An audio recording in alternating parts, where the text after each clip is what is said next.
at the odds to win the SEC.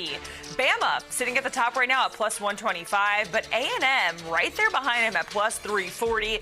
Then we go down the board a little bit. Georgia, Texas, Ole Miss, and Oklahoma. But hey, Texas A&M looking to stay perfect as they take on LSU this weekend. Yet another ranked on ranked all SEC matchup that we have to look forward to at the college ranks. So let's welcome back Chip and Bud. A&M 7-0 for the first time in over 30 years, coming off that win against Arkansas. So Chip, of all of the things, what has impressed you most about this A&M squad? I think it would be that Mike Elko, the lessons that he's learned and the way that he's gotten this team to buy in already in year two. You know, this is a true football coach that they've gotten there in College Station. And when you were looking at reasons why they had not been able to achieve these kind of marks and really be a player deep into the season, that even after going through some of the hottest names in the sport, I think that maybe you needed a little bit less flash and maybe you needed a little bit more substance. And that's exactly the kind of football that Texas A&M is playing. Elko's also done a great job with the transfer portal, whether it's bringing in just absolute game wreckers on the defensive side of the ball or guys like Mario Craver and Casey Concepcion on the offensive side. It's just such a unique opportunity for them to be able to take someone who was right under their nose, a defensive coordinator for a couple of years under Jimbo Fisher, and be able to realize that he was going to be the one to take you to the next level. To me, a lot of this comes down to coaching.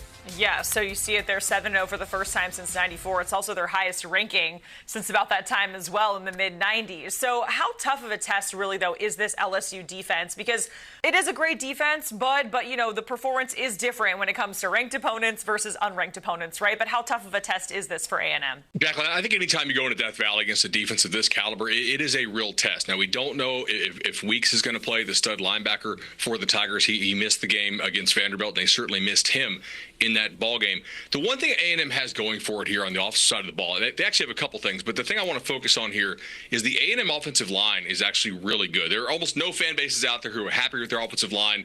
Miami probably is one. A&M would be the other one I'd point to. Everybody knows that they got studs up front.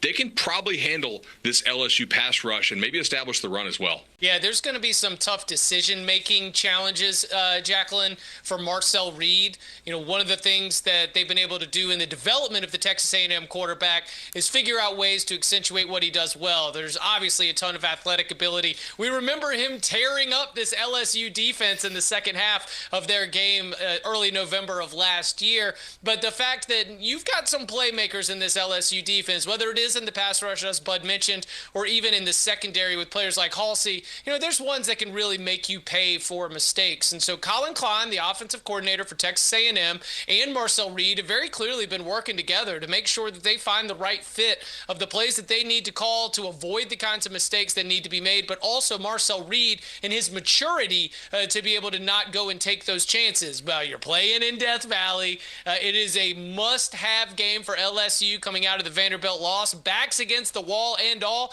And Blake Baker, that LSU defensive coordinator, he's a pretty good game planner, play caller. So I think that a lot of this is going to be limiting the errors and the back-breaking mistakes that would allow LSU to be able to have some easy fields, have some short fields, some easy scores. You want to make LSU really have to work for everything offensively. And interestingly enough, some of that has to do with what you do as an offense and as a quarterback. All right, so impact player to watch. You guys are both on the same page here. So, Bud, who is it for A&M? I think it's Cassius Howell, the pass rusher for the Aggies. We saw Matt Zennett's report that LSU's likely to be without one of their starting offensive tackles in this game. This dude has been a complete beast off the edge. He's training to have double-digit sacks on the year, and A&M had to have it. Like, he is a guy who changes their defense, allows them to get off the field, get stops, get the ball back to that elite offense. I think he's a real key for them as they go into Death Valley. All right, and Chip, you mentioned it. Hostile environment, a lot of storylines for LSU, but the main one for you, it always comes down, right, to protecting the quarterback and protecting Garrett Nussmeier. Yeah, especially if Garrett Nussmeier is like one of them Operation Board games and we got buzzes up here and buzzes up here. It just like, it don't matter whether it's your oblique, it doesn't matter whether it's your knee, which has already been like dealt with multiple off seasons before.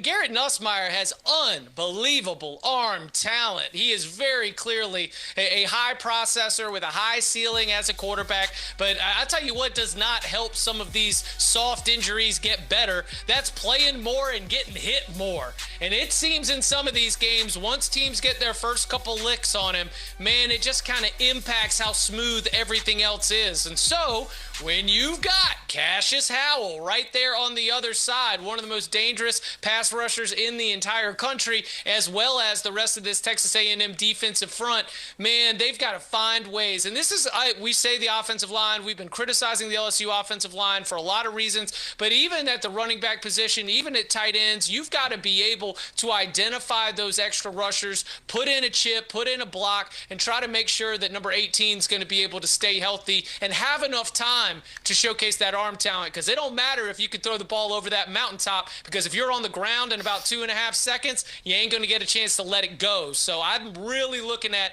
LSU protecting Garrett Nussmeier as them being one of their only chances to get this pass attack going. Yeah, and with that being said, Bud, Garrett Nussmeier, that is your player to watch here for LSU. I think the ball's got to be out quick. Obviously, we're a little bit worried about some of the pressure coming from this Texas A&M defense. And, I mean, you have to think, all right, can the LSU defense hold A&M to something in the low 20s? And can Nussmeier just play his butt off, make some big-time throws, find a way to get LSU into the end zone? LSU has not scored 30 points in a game this year against the FBS. You know the only two teams in the Power 5 have not done so? LSU and Chip's North Carolina Tar Heels. If that doesn't change, they're probably not winning this ball game. Let's go, Heels! All right, anyway, enough about that. Let's talk about who Garrett Nussmeier can throw the ball to. Because when we're talking about getting it out quickly and when we're talking about trying to generate some offense, I started to look at the way that LSU was calling that game against Vanderbilt. That was a lot of intentional targets for wide receiver Berrien Brown. Now, Brown is a new addition to the team this season, came over from Kentucky, where he additionally was a little bit of an all-purpose weapon. And he's got the kind of game-breaking where a 6-yard pass can be a 60-yard touchdown if you don't wrap him up. And when nothing else is working offensively, well, let's just test their tackling in the open field, especially in a hostile road environment.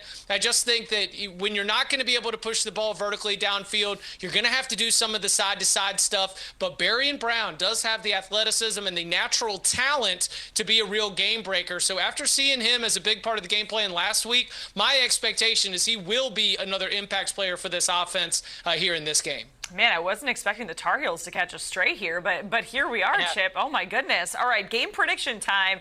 Chip, how do you think it all goes down? A&M, 2.5-point road favorites here. Oh, it's going to get toxic.